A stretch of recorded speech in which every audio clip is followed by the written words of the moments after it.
Olá, amigos do canal Investir Cada Vez Melhor. Gravo aqui uma importantíssima aula no dia 19 de março de 2023, aonde que eu vou mostrar para vocês que a gente tem tudo para ter uma mudança importante na taxa de juros no Brasil, e isso vai ter impacto sobre todos os demais ativos. Vem comigo.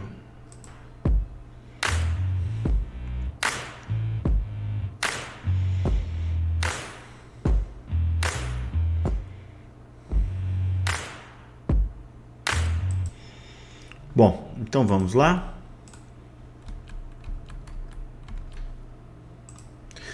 Aquele nosso disclaimer de sempre, né? Que esse vídeo tem apenas um caráter educacional. Bom, então o que nós vamos comentar hoje? Eu vou comentar um pouquinho sobre os ciclos dos ativos financeiros. Vou mostrar para vocês por que eu acho que a taxa Selic vai cair em breve. Vou mostrar quais investimentos que a gente deve priorizar quando a taxa de Selic cair. Quais são os riscos dessa tese, né? Se isso não acontecer. Quais são os seguros que a gente precisa colocar na nossa carteira caso a tese não se concretize. Vou mostrar para vocês de novo o conceito de rebalanceamento de carteira e depois eu vou fazer uma mensagem final. Então vamos falar um pouquinho sobre os ciclos, tanto os ciclos econômicos como os ciclos dos ativos financeiros. Eu já mostrei para vocês, esse livro do Howard Marks é muito interessante e ele foca muito em dois aspectos: os riscos que a gente tem nos ativos financeiros e nos ciclos, tá? Então, a gente entender em que momento do ciclo a gente está é muito importante, tá? E a gente entendendo o ciclo, a gente vai fazer a montagem, se você não tem uma carteira ainda, ou vai fazer o rebalanceamento da sua carteira, que é uma realocação. Às vezes você vai aumentar um pouquinho em bolsa, ou vai diminuir bolsa, vai aumentar a renda fixa, em virtude do ciclo econômico, tá? Então eu recomendo fortemente que vocês leiam esse livro do Howard Marks, para vocês entenderem um pouquinho melhor, tá? Ele comenta que a gente deve focar muito na identificação dos ciclos, tanto o econômico como dos ativos. Ele é um crítico contumaz, né, do marketing time, aquele assim, é você acertar o ponto exato, o melhor ponto de compra, o melhor ponto de venda, tá? Ele comenta que a gente tem que ter bons ativos na carteira, pagando barato, ou seja, com bom preço e com boa margem de segurança. O que é essa margem de segurança? Você vai lá e estuda um determinado ativo, ele vale 20, você julga que ele vale 20, você está pagando 12. Tá? Você tem uma boa margem de segurança. Se você acha que ele vale 20 e compra por 19, essa margem de segurança sua é muito pequena. Tá? Bom, então, eu mostrei nesse gráfico aqui, depois a gente vai comentar mais sobre renda variável, mas eu mostrei para vocês alguns momentos onde a Bolsa Brasileira estava muito barata. Eu comecei aqui minha jornada no mercado financeiro, né?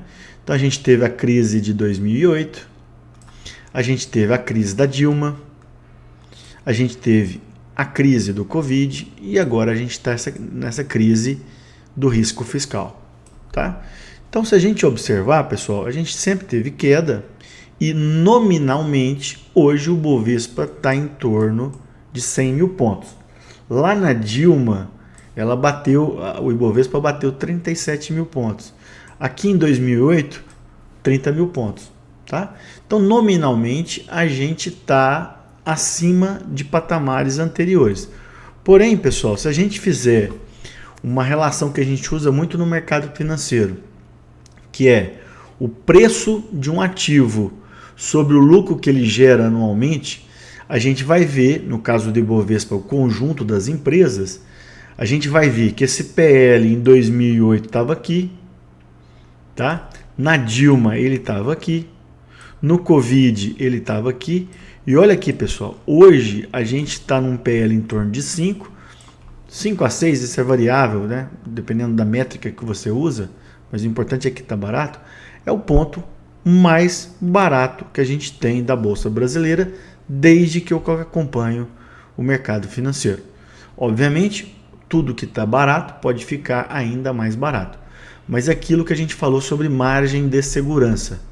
Hoje, você tem uma margem de segurança muito importante para comprar ativos de renda variável. E só para vocês terem uma noção, né? Esse aqui é um ETF Brasil negociado na Bolsa de Nova York, que é o EWZ. Em 2008, pessoal, esse ativo ele estava cotado a mais de $100, tá? Passado 15 anos, ele está cotado a 26. Ou seja, apesar de nominalmente o Ibovespa estar mais caro que 2008, né? Em dólar está 3 vezes mais barato, mais de 3 vezes mais barato, tá? Então, no ciclo dos ativos financeiros, pessoal, isso aqui tem na internet para vocês olharem, né? O grande problema é que quando os ativos vão ficando caros, isso gera mais euforia e o pessoal compra mais os ativos e eles vão ficando cada vez mais caros. E nesse auge da euforia, que é o risco maior da gente entrar nos ativos financeiros. Na Bolsa Americana, isso aconteceu, esse pico, no final de 2021. Tá? Na Bolsa Americana, desde 2021, a gente vem tendo a correção. Aqui no Brasil, esses ciclos eles acabam sendo um pouco mais curtos ou mais longos em virtude da política, né, que a gente tem no Brasil, que acaba mudando muito a cada 4 anos. Né? Mas uma coisa que eu posso falar para vocês, se a gente olhar esse gráfico aqui, a gente está muito próximo dessa região, que é o desânimo total dos investidores brasileiros com a Bolsa Brasileira.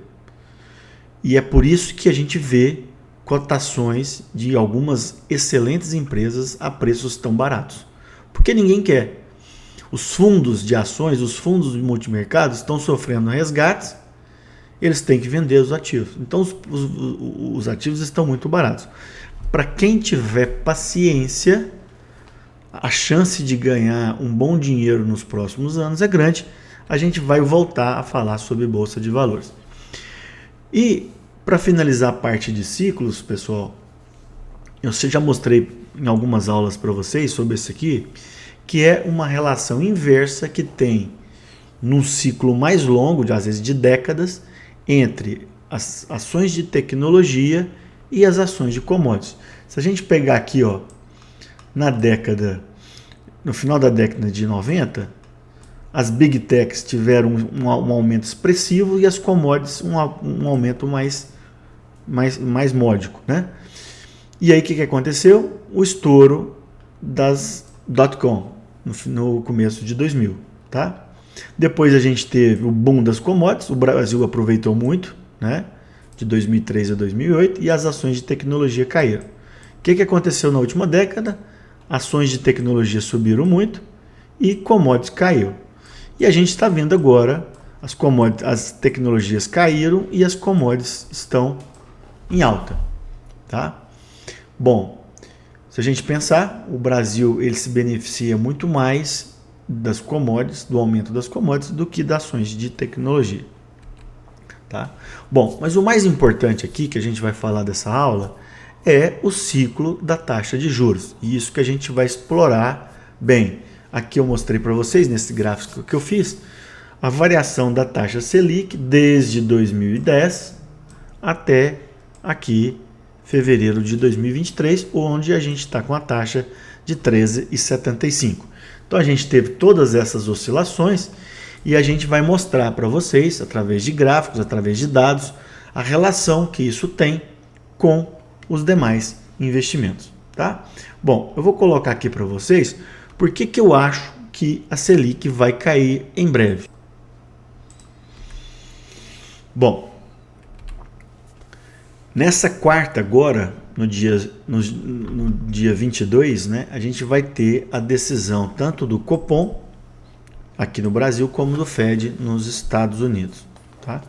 Eu particularmente espero nessa reunião a manutenção da taxa de juros aqui no Brasil e, quem sabe, uma sinalização de uma queda para a próxima reunião, que acontece a cada 40 dias. Já no Fed, até a crise bancária, que nós vamos comentar em breve, a expectativa do mercado era de um aumento de 0,25 a 0,50, só que com essa crise bancária, muitos acreditam que o Fed não vai aumentar a taxa de juros nos Estados Unidos ou vai aumentar 0,25, tá? Bom, então por que eu acho que a Selic vai cair?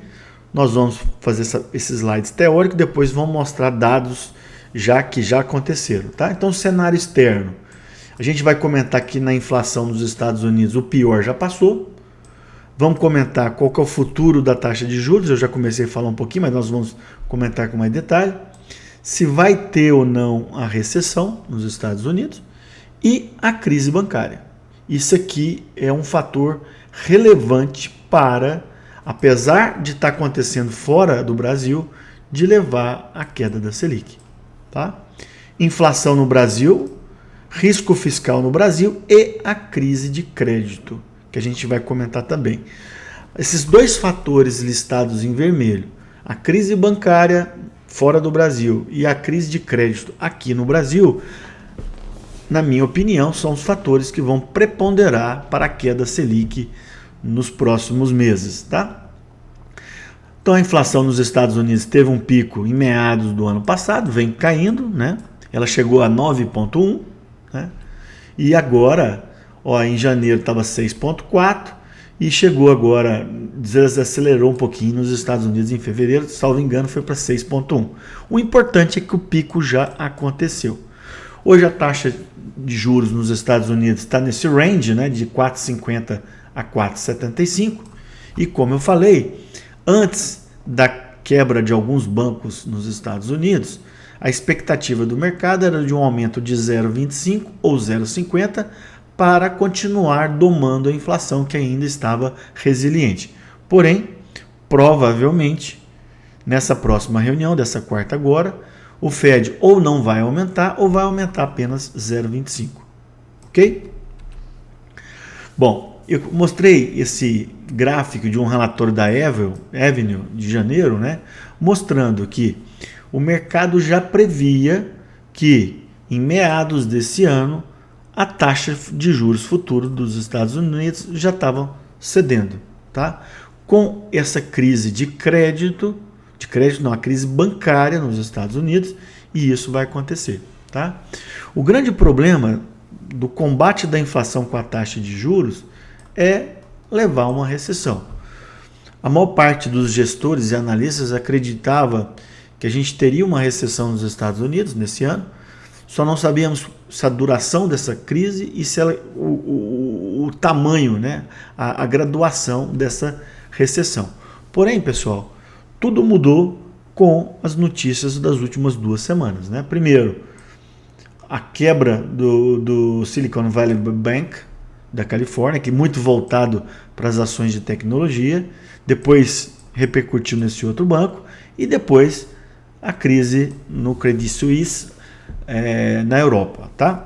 Não vamos entrar em detalhe aqui, mas o importante é uma frase que eu ouvi de um gestor, tá?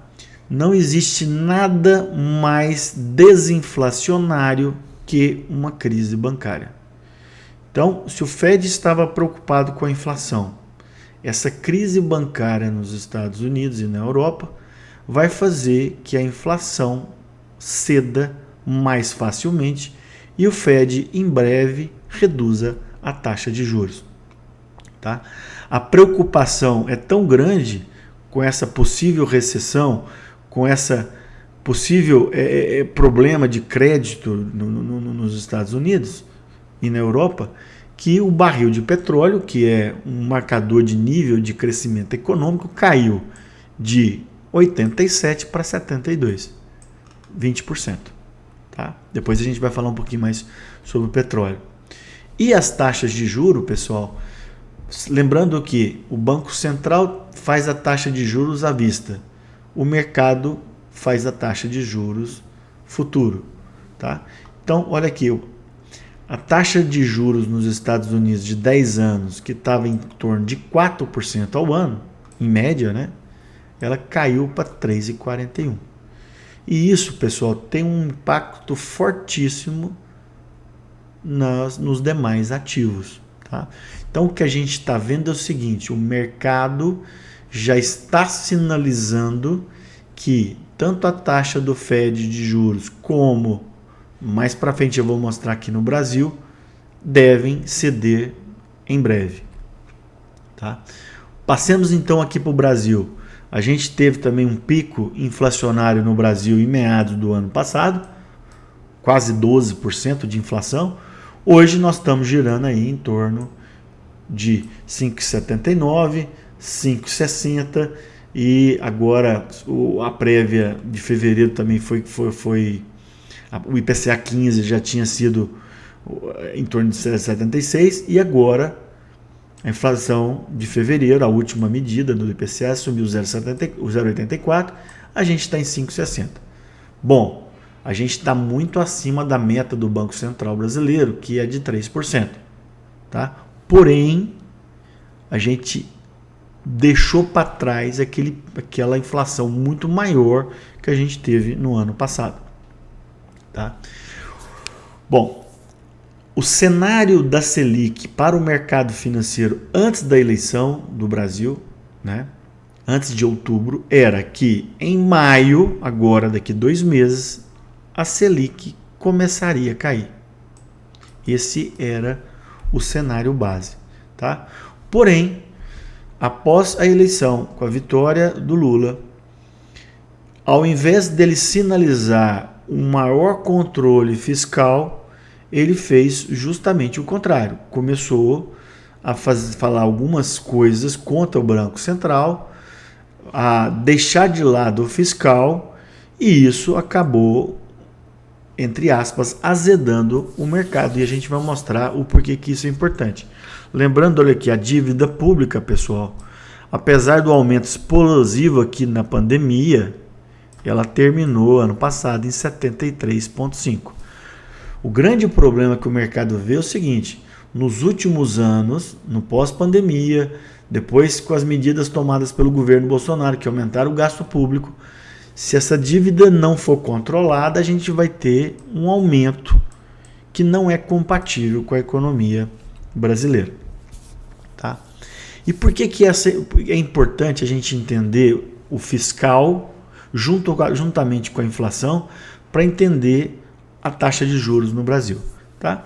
O tripé macroeconômico foi criado pelo Fernando Henrique Cardoso sob a batuta, né, de Arminio Fraga, que era o presidente do Banco Central, e que é baseado em 3 aspectos. Meta fiscal, ou seja, responsabilidade fiscal, meta de inflação, o governo, o Banco Central tem que buscar o controle monetário, a preservação da moeda através de um controle monetário importante, e o câmbio passou a ser flutuante.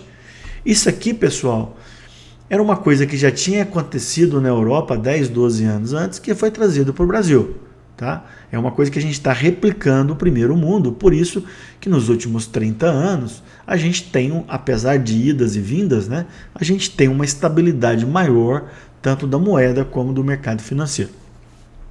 E o interessante, pessoal, que agora, nesse terceiro mandato do Lula, ele está criticando muito a responsabilidade fiscal.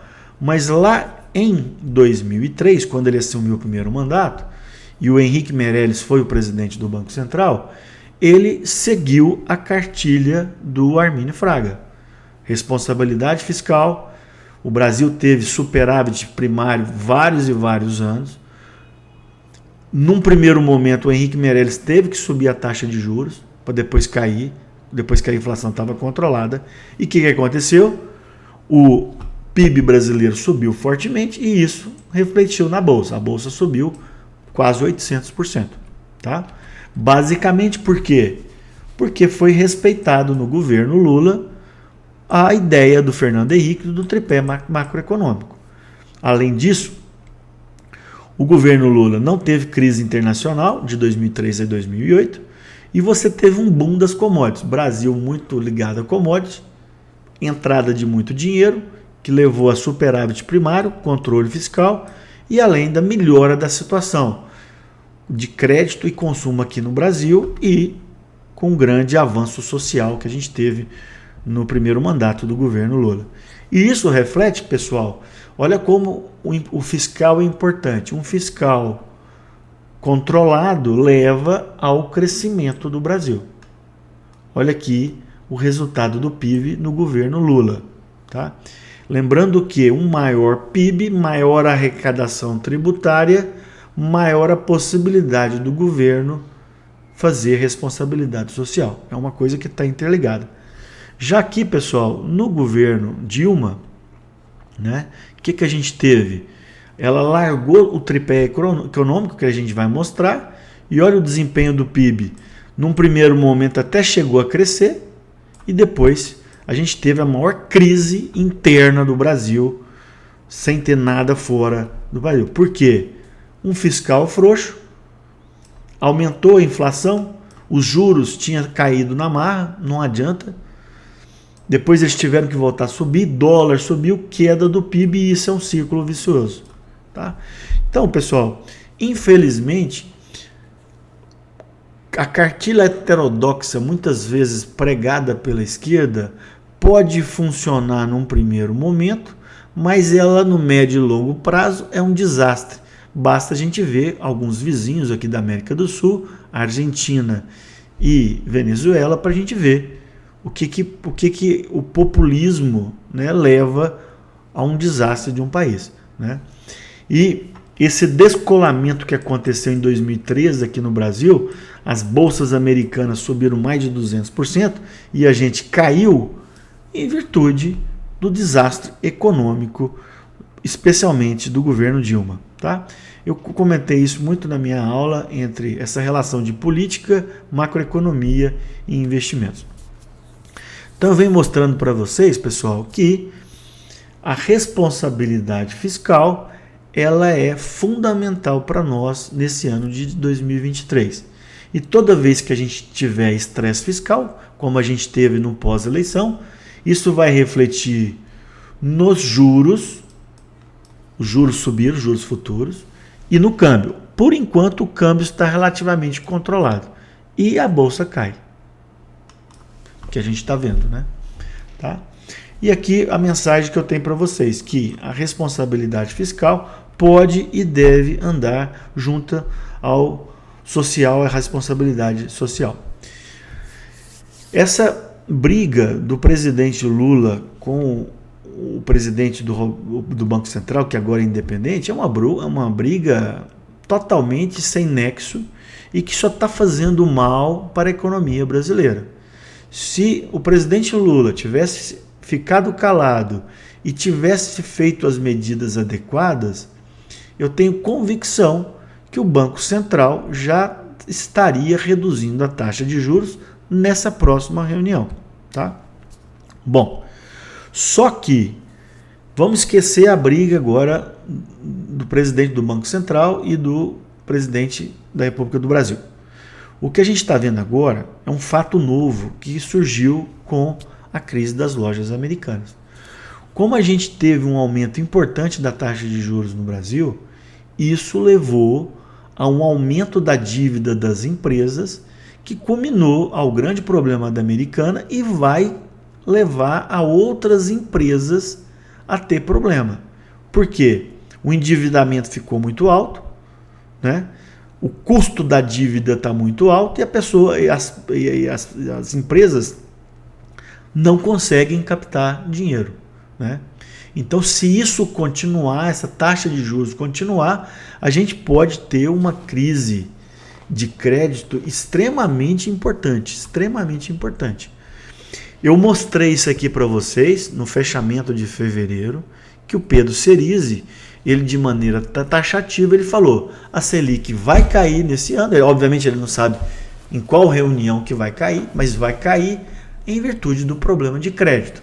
Ele falou isso em fevereiro, foi a primeira pessoa que eu ouvi, logo em seguida outros gestores, outros analistas e o próprio mercado já começou a colocar isso no preço. Tá? E o Pedro Cerise é um cara que eu respeito muito. Ano passado, quando a taxa de juros nos Estados Unidos estava menos de 1%, praticamente zero, ele falou que poderia chegar a 6, 7%, e o que praticamente aconteceu. Não vai acontecer a chegar a perto de 6%, em virtude da crise de banco nos Estados Unidos. Bom, eu já tinha comentado, vou só reformular para vocês. Nessa reunião dessa semana, eu particularmente não acredito nem na queda da Selic aqui no Brasil, nem nos Estados Unidos. O que eu acho que vai acontecer no Brasil, uma sinalização de queda para as próximas reuniões, e o Fed vai sinalizar a manutenção da taxa de juros por lá. Pode ser que nos Estados Unidos venha algum aumento menor de 0,25, tá? Outra coisa importante, pessoal, é que em toda tese de investimento a gente tem que ter paciência, tá? Não é porque o Marcelo acha que a Selic vai cair, que o Pedro Ceris acha que vai cair, que tal pessoa acha. Isso demora um pouco para as coisas acontecerem, tá? Então chegou a hora da gente rebalancear a nossa carteira, mas a gente precisa ter muita paciência, porque isso não vai acontecer da noite para o dia, tá? Bom, passemos então a falar sobre os investimentos que podem ter impacto com essa taxa Selic. Bom, então eu mostrei para vocês o ciclo da taxa Selic e na minha tese essa Selic vai começar a cair nas próximas reuniões sem ser nessa de março. Ah, Marcelo, qual que vai cair? Não sei. Quanto que vai cair da Selic? Também não sei. Por quanto tempo a Selic vai continuar caindo? A gente também não sabe, tá? Uma coisa eu tenho muita convicção, que nas próximas reuniões, sem ser de amanhã, sem ser dessa semana, a Selic vai começar a cair em virtude dos aspectos que eu já comentei. E isso, pessoal, os juros, ele tem impacto sobre o PIB, sobre a renda fixa, sobre os fundos imobiliários, sobre a Bolsa de Valores e principalmente sobre o crédito, que a gente estava comentando agora, da crise de crédito. Tá? Então a queda de juros que vai acontecer no Brasil, ela vai favorecer o crescimento econômico,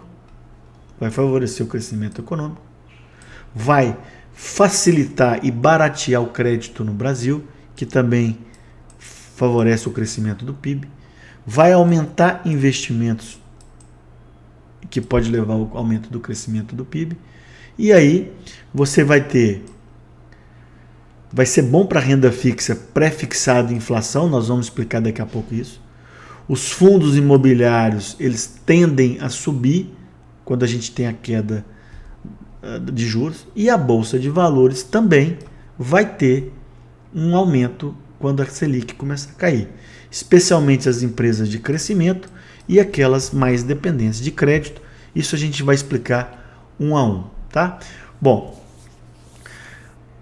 independente da tese que a gente tenha na nossa cabeça, o mais importante é ter uma carteira diversificada, tá? Porque por mais que a tese esteja bem encaminhada, pode ser que ela não aconteça, pode ser que surja um fato novo que mude completamente aquela tese. Então a gente tem que ter a diversificação de carteira, tá? Ela é imprescindível. A gente tem que ter uma carteira equilibrada para enfrentar todos o cenário mais provável, mas também avaliar os riscos dessa tese não acontecer e colocar ativos de proteção, tá? Bom, então agora vamos falar ativo por ativo rapidamente. Bom, reserva de emergência. Marcelo, ela muda com a taxa Selic? Muda porque a reserva de emergência ela deve ser aplicada em pós-fixado. Então, se a Selic cair no futuro, essa reserva de emergência sua vai ser menor remunerada nos próximos meses. Porém, você não deve mexer. Ela deve continuar intacta. Eu sempre recomendo de 6 a 12 meses das suas despesas mensais. Ah, então você tem despesa mensal de 10 mil, você tem que ter de 60 a 120 mil aplicado em pós-fixado. Tesouro Selic, fundo DI ou CDB com liquidez diária rendendo 100% do DI. Qualquer um desses aqui são investimentos que você deve aplicar nesses postos fixados, garantindo a sua reserva de emergência. Eu, particularmente, atualmente, eu tenho um CDB do Itaú com liquidez diária rendendo 100% do DI.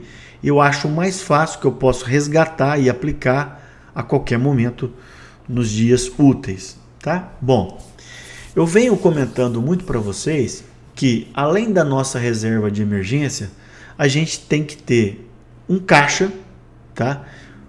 Aplicado nesses mesmos ativos, que é um dinheiro que está rendendo pós-fixado, mas que você vai aproveitar oportunidades no futuro para comprar outros ativos, tá?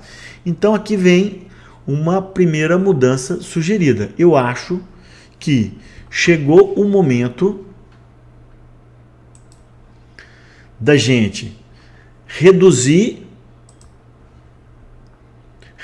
o caixa, aproveitando as oportunidades do momento, tá? Eu não zeraria o caixa, esse caixa extra, tá? Mas eu particularmente já comecei desde fevereiro a movimentar esse caixa meu na busca de outros ativos que vão se beneficiar da queda da Selic que a gente vai comentar. Então, bom, renda fixa. Eu gravei essa aula com mais detalhes, se vocês quiserem assistir, tá? Com mais detalhes sobre o Tesouro Direto, mas os pré-fixados, eles tendem a se beneficiar com a queda da Selic. O Tesouro Inflação também, porque ele tem um componente pré-fixado. Você pode comprar isso diretamente no Tesouro Direto ou através de ETF. E por que isso acontece, Marcelo? Por causa da marcação a mercado, que a gente vai explicar agora para vocês. Obviamente, vocês também podem investir em títulos privados, que pagam um pouquinho mais, mas vocês têm que ter um cuidado tanto com a liquidez como a garantia do fundo garantidor de crédito. Isso a gente tem que entender que, de acordo com a inflação, o Banco Central faz a Selic. E da Selic a gente tem os juros futuros que são negociados na B3. Os fatores macroeconômicos também são importantes na determinação dos juros, coisas que eu já expliquei. E são esses juros futuros que faz a precificação dos títulos do Tesouro Direto. Então aqui eu peguei para vocês, hoje mesmo, no dia 19, então aqui estão os títulos que estão negociados no Tesouro Direto. Eu não coloquei aqui aquele título novo para não ficar muito pequeno a tela. Então aqui, ó, o pré-fixado para 2026, ele está te dando uma taxa de 12,32. Ele está te dando uma taxa média de 2023 a 2026 a 12,32. Ué, Marcelo, mas a Selic está 13,75. Bom, então vocês já viram que o mercado já precificou a queda da Selic para os próximos anos. Já está precificado. Quando a gente caminha para um horizonte um pouquinho mais longe, olha lá, esses juros vai subindo. Por quê? Para o mercado, quanto mais longe é o vencimento do título, maior a incerteza. Então o mercado ele tem uma convicção maior que nos próximos anos a Selic vai cair e por isso que ele já está aqui. Então o ideal, pessoal, era a gente já ter comprado um pouquinho de pré-fixado ou títulos vinculados à inflação já nas últimas semanas. Coisa que eu já comentei nos nossos fechamentos. Eu já vinha nos últimos meses já aumentando paulatinamente. Mas agora, pessoal, mesmo quem não entrou, vale a pena entrar. Porque existe uma chance grande, por exemplo, desse título aqui que está pagando 12%, cair para 11%, 10%, 9%. A gente não sabe o tempo que isso vai acontecer e nem a magnitude dessa queda. Mas, na minha opinião, isso vai acontecer. Olha aqui, o IPCA, ele está pagando aqui, ó, o mais curto 5,91 e o mais longo 6,45. Isso é uma taxa maravilhosa, pessoal, porque você vai ter um título corrigido pela inflação e mais um ganho real de 6,5%. Você tem que garantir isso agora no momento. Porque essa taxa prefixada aqui, pessoal, vai para cair para menos de 6, depois para menos de 5,5 e depois para menos de 5. Isso, pessoal, se é a nossa tese da queda Selic se concretizar. Tá? Isso acontece, pessoal, já mostrei inúmeras vezes no meu canal, porque com a queda de juros você tem uma marcação a mercado e esses preços dos títulos sobem. Se você tivesse um aumento de juros, os títulos caem. Então, como a gente vai ter uma queda, o preço dos títulos vai subir. O preço aqui, pessoal, olha aqui, desse IPCA aqui, do pré-fixado 2029, que está em torno de 490, eu já comprei a 460, 470, 490. Isso aqui a tendência é para ir 500, 550, 600 com a queda de juros da Selic, tá? E isso, essa variação do juro futuro que eu mostrei aqui para vocês, leva a essa marcação a mercado que eu acabei de explicar. E em geral, olha aqui, eu coloquei para vocês estudarem, olha aqui está a Selic e aqui está o juro futuro. Em geral, olha aqui, os juros futuros, a Selic estava estabilizada e os juros futuros já começaram a cair. Aqui, enquanto a Selic estava estabilizada, os juros futuros já subiram. E o que a gente está vendo agora, pessoal? Já os juros futuros cederam, especialmente após a crise de crédito no Brasil e agora a crise bancária nos Estados Unidos. Tá? Relembrando um conceito importante, que é o conceito de duration. Duration, a grosso modo, é o prazo médio que você vai receber seu investimento de volta acrescido dos juros. Então, os títulos mais longos, eles têm um maior duration e são mais arriscados. Tá? Eu, particularmente, acho que os pré-fixados você tem que priorizar os títulos de curto prazo, por exemplo, 2026, e os tesouro inflação, títulos 2035 ou 2045. Porque se der alguma coisa errada, o título de inflação ele vai estar protegido da inflação. Tá? Bom, você também pode investir em títulos privados. A maior parte, quem acompanha meu canal sabe que eu não gosto muito, apesar de eu achar que são ativos interessantes. Sempre tenha cuidado se aquele ativo que você está comprando tem garantia do Fundo Garantidor de Crédito, 250 mil por CPF. Liquidez, tá? Alguns bancos oferecem CDBs pagando mais, mas sem liquidez. E cuidado com risco de crédito. Recentemente, duas financeiras no Brasil foram liquidadas pelo Banco Central. Vamos falar agora um pouquinho de Bolsa de Valores. Mostrei para vocês lá no começo da aula que o PL está baixo, a Bolsa está muito barata. E eu vou mostrar para vocês agora a relação da Selic com o Ibovespa. Tá? Vou falar quais setores da economia negociados na Bolsa que podem ter um melhor desempenho com a queda da Selic. Tá? Vou falar um pouquinho das small caps e vou comentar que você pode investir na bolsa ou comprando diretamente as ações ou através de ETFs ou fundos. Tá? Então mostrei isso para vocês, né? Que a gente está com um PL aqui em torno de 5, né? Relação preço-lucro, que é o mais baixo que eu já presenciei na bolsa. Mas isso aqui é importante, pessoal. A gente poderia mostrar vários períodos, mas eu vou mostrar só o que aconteceu no pós-Dilma, né? Pós-impeachment. A Selic, que estava mais de 14%, foi caindo, né? Chegou a 6,5% aqui, pré-Covid, depois no Covid foi a 2%. O que aconteceu com a Bolsa, pessoal? A Bolsa que bateu menos de 40 mil pontos, chegou a 130 mil pontos. Então isso aqui, pessoal, é uma relação direta, tá? Inversamente proporcional. Quanto maior a queda da Selic, maior a valorização dos ativos negociados em bolsa. Tá?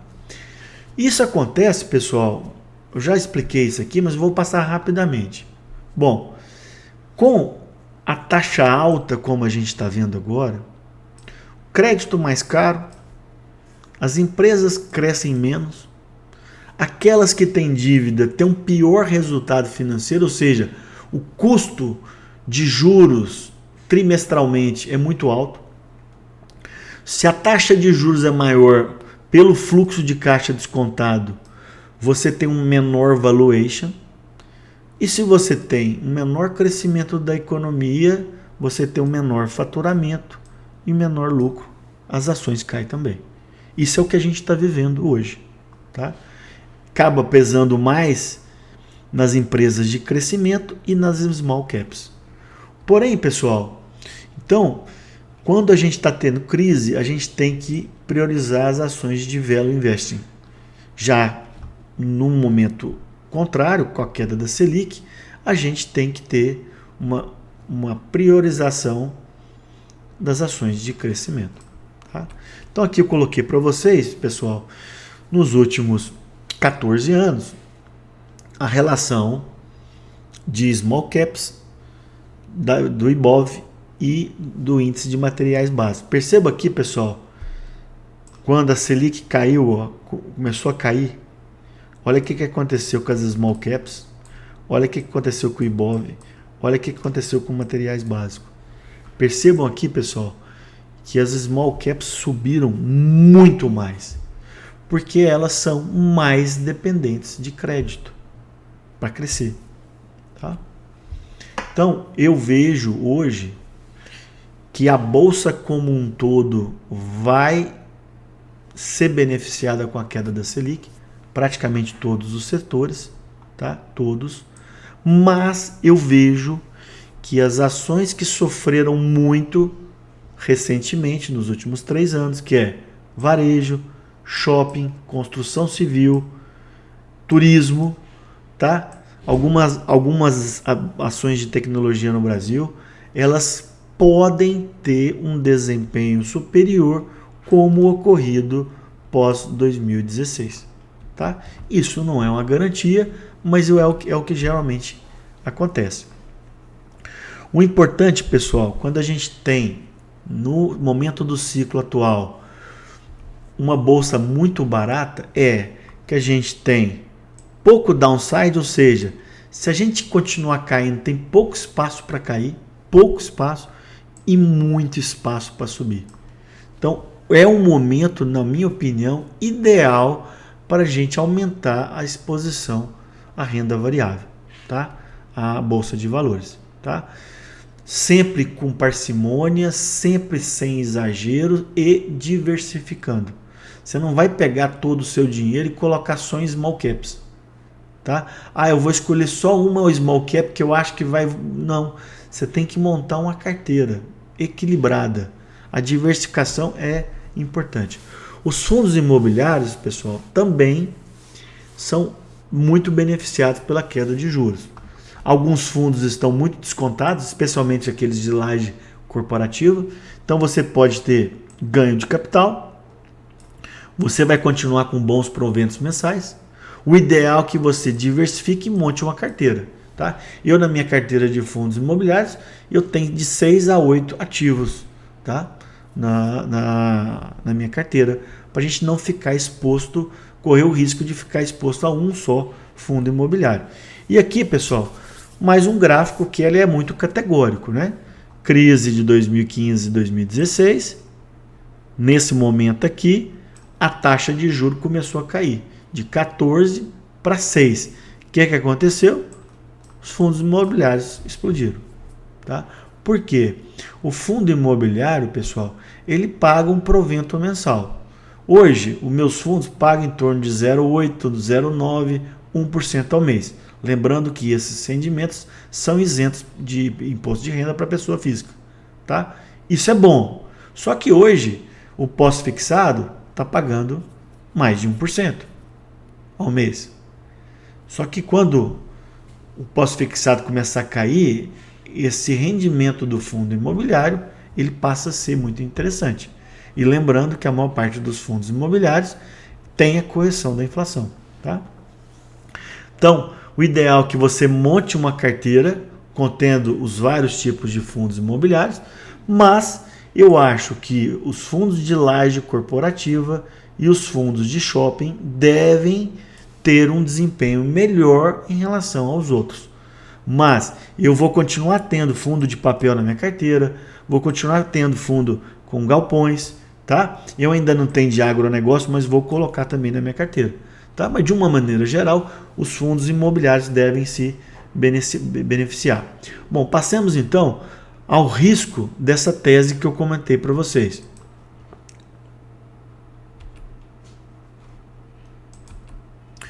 Bom, então aqui eu listei para vocês os riscos. A avaliação de um risco de um investimento, pessoal, é tão importante que no livro do Howard Marks, ele tem 3 capítulos para comentar os riscos de investimento. Então isso aqui é muito importante. Não é porque o Marcelo está propondo uma tese que essa tese vai se concretizar. Isso é muito importante. Riscos. A inflação que deu uma tranquilizada no Brasil voltar a acelerar e ficar resiliente. Aí o Banco Central reduz os juros, mas logo em 2024 tem que voltar a subir os juros. Medidas econômicas heterodoxas do governo federal aumentando o risco fiscal. Lembra lá do começo da aula que tem um link direto entre o fiscal e as metas de inflação. Isso piora o fiscal, piora a confiança. O que acontece? Depreciação do real, aumento explosivo do dólar e recessão econômica. E aquilo tudo refletindo na Bolsa de Valores. Então, o grande problema, pessoal, o risco da nossa tese é a chance dela começar a acontecer, a Selic cair, eu acho que ela é muito pequena. Vai cair a Selic. Só que a gente pode ter um efeito rebote importante um pouquinho mais para frente, no médio prazo. E a gente tem que ficar ligado nisso, tá? Bom, quais os ativos que a gente tem que ter em carteira, pessoal, para a gente se proteger dessa tese? Então a gente vai montar uma carteira para acompanhar a tese de queda da Selic, porém a gente vai colocar ativos que, se der errado a tese, eles vão ter um bom desempenho. O principal no Brasil, sem dúvida, é o dólar, tá? Hoje, só para vocês terem uma noção, pessoal, o preço justo do dólar estaria em torno de 4,60, segundo os analistas, tá? Alguns um pouquinho mais, um pouquinho menos. Hoje a gente está trabalhando num dólar quase 5,30, tá? Se o cenário base acontecer da queda de taxa de juros, nós vamos ter a movimentação naqueles ativos que eu comentei. A tendência do dólar é recuar paulatinamente em direção ao preço justo, tá? Não vai cair muito, porque muita gente vai procurar o dólar como um porto seguro para se proteger, tá? Eu fiz essa aula aqui, né? Você tem várias maneiras de aplicar, mas a minha preferência é: Marcelo, eu quero ter 10%, 15%, 20% em ativos dolarizados. A melhor maneira é você ter uma conta nos Estados Unidos e aplicar diretamente em ativos por lá. Eu gravei essa aula, tá? Tá muito legal, de ETFs, tanto de renda fixa como de renda variável, para você, nessa parcela dolarizada, investir lá nos Estados Unidos. Inclusive, eu vou gravar agora uma nova aula falando só sobre renda fixa nos Estados Unidos. O outro ativo para a gente colocar na carteira para proteção é o ouro, tá? Muitos gestores acreditam que o ouro pode ter um bom desempenho no mercado internacional, tá? Coisa que também eu acredito. Então a gente vai fazer um hedge, teoricamente um hedge global, tá? E ele vai entrar junto do nicho ali do dólar, né? Porque a gente sabe que o ouro tem a cotação em dólar. Eu já tenho uma aula gravada no meu canal sobre dólar, mas sobre o ouro, mas eu vou regravar uma nova em breve, tá? Rebalanceamento de carteira, eu tenho essa aula também, que é o que é o rebalanceamento? Você tem uma carteira, de tempos em tempos você tem que observar o cenário atual ou o cenário que está por vir e fazer uma realocação entre os ativos, tá? Então eu coloquei aqui para vocês, pessoal, não é uma indicação, mas só para vocês terem uma noção.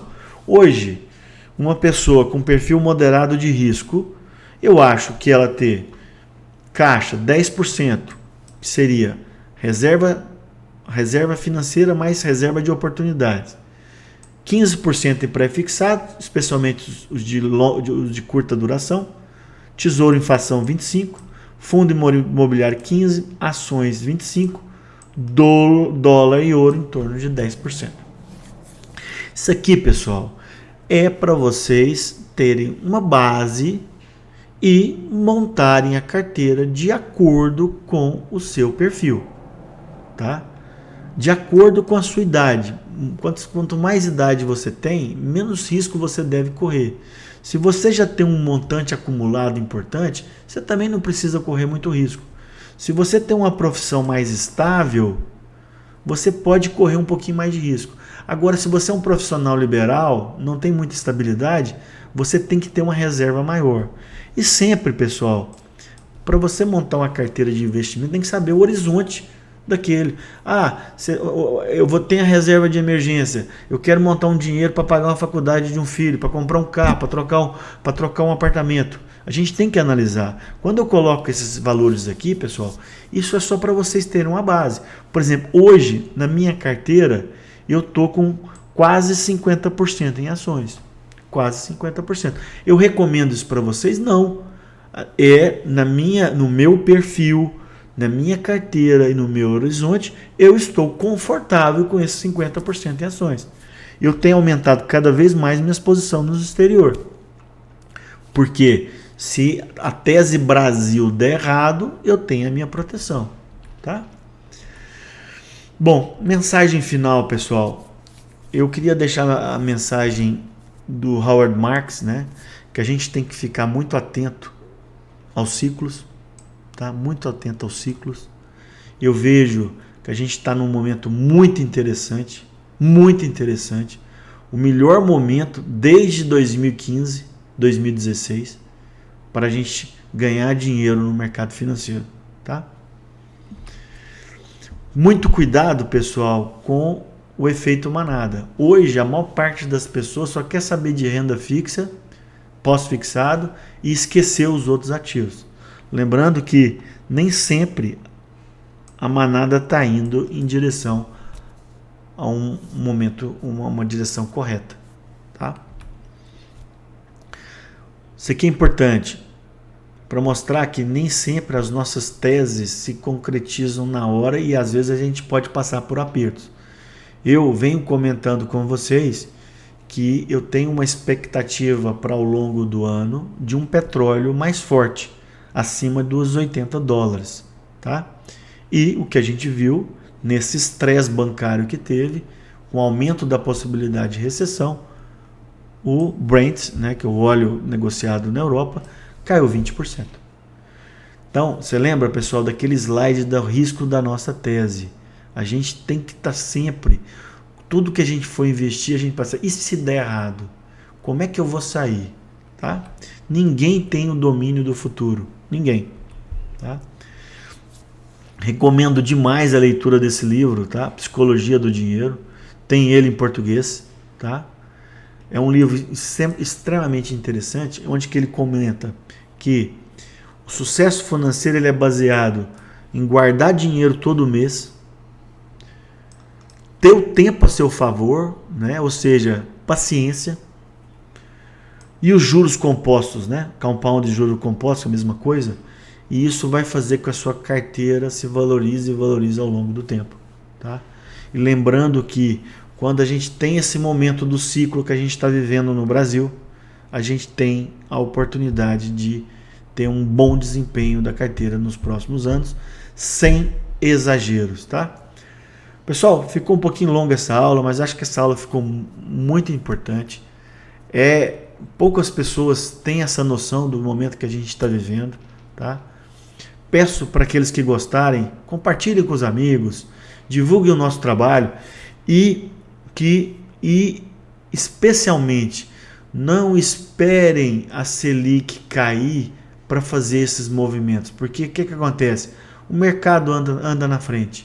A gente já está vendo uma reprecificação dos ativos brasileiros, especialmente no último mês. Então isso já está acontecendo.